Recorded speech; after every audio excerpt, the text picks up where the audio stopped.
I'm David Marcus of The Deal with Graham Burnett, a professor of the history of science at Princeton University and the author of a recent article on deal toys. Graham, what piqued your interest about deal toys? So I'm one of the editors of this art magazine called Cabinet, and we're interested in curious things, strange things. And when I saw a deal toy on the desk of a banker friend of mine, I thought, that is a curious thing. How is it that some of the most wealthy and most powerful folks in the world spend their time having made for them and collecting these quirky little translucent children's toys marking some of the largest financial deals that drive our economies? And so what did you learn about the history and symbolism of the deal toy? So I went at the deal toy initially like a historian of technology, a historian of science. I wanted to know how we got to encasing financial information in clear plastic. And so very briefly, that's partially a story of the history of the clear plastic you do the encasing in, which, as it turns out, is a spin-off of the materials developed to make shatterproof cockpit glass during the Second World War, thermoplastics, plexiglass, which it's possible to encase things in that you can't encase in glass because it can be done at room temperature. It doesn't burn stuff up. So partially it's a story about embedment in thermoplastics, and we tell that story.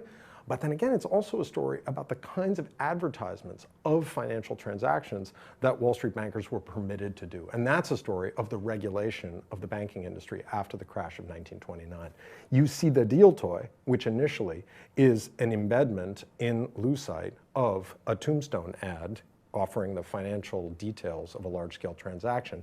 That object sits at the intersection, the nexus of those two historical threads. And perhaps the most fascinating deal toy you describe is one made to mark the merger that created Drexel Burnham in 1973. Tell us a little bit about that deal toy.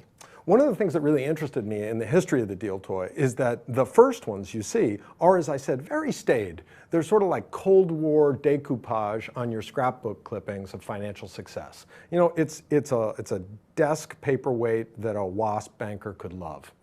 But we all know that now you've got the little thing of Lucite ice bucket with the long necks, and you've got all kinds of crazy golf carts and a fish that sings. Deal toys by the go-go years of the 80s went crazy. From a kind of sociology and art history perspective, what happens that takes these devices from there to there?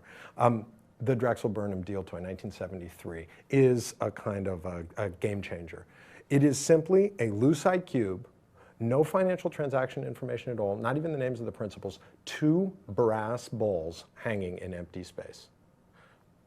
A locker room joke. Who had the cojones to put together a deal like this?